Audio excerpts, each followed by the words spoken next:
xasan waa mahadsan tahay waa dhageystay waraysiga lala yeeshay qalbi dhagax sidoo kale waa dhageystay waraysiga asna lala yeeshay sambalolshe qalbi dhagax isaga in person waxaan kala hadlay taleefanka magaalada Nairobi soo jooga si fiican aan u sheekaysanay haddana xiriir joogtaan leenahay labadii sano u dambeeyana waa lahayn ilaa iyo markii December 2018 aan ku soo kulannay magaalada Djibouti qalbi dhagax run ahaan wuxuu sheegay wax badan oo ummadda Soomaaliyeed ka dahsoonaa oo ku saabsan dhiibistii loo dhiibay taliskii TPLF ee Ethiopia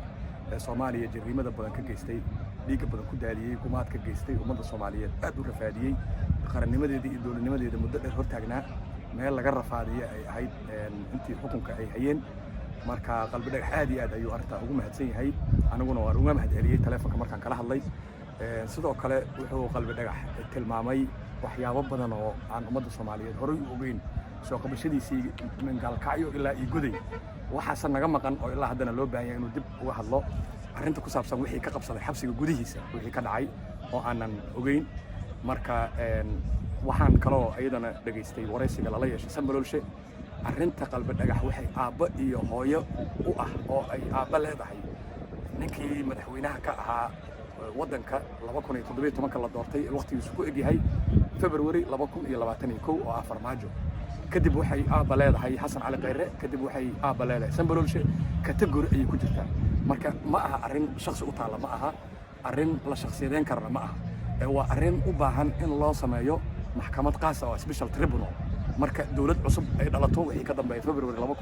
2021 qofka ugu horeeya maxkamadaas la soo saari doonaana waa Farmaajo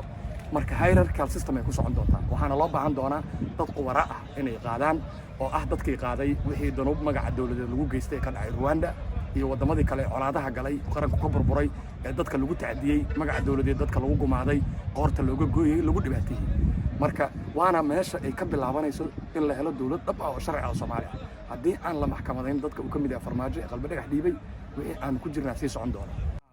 وين عدهي عبد حاشق لفتركيسنا ويسكو داي انو بري لا فرماجو لكن wax shaqeynaya ma aha fiiri sharciga ayaa runta ku dhex jirta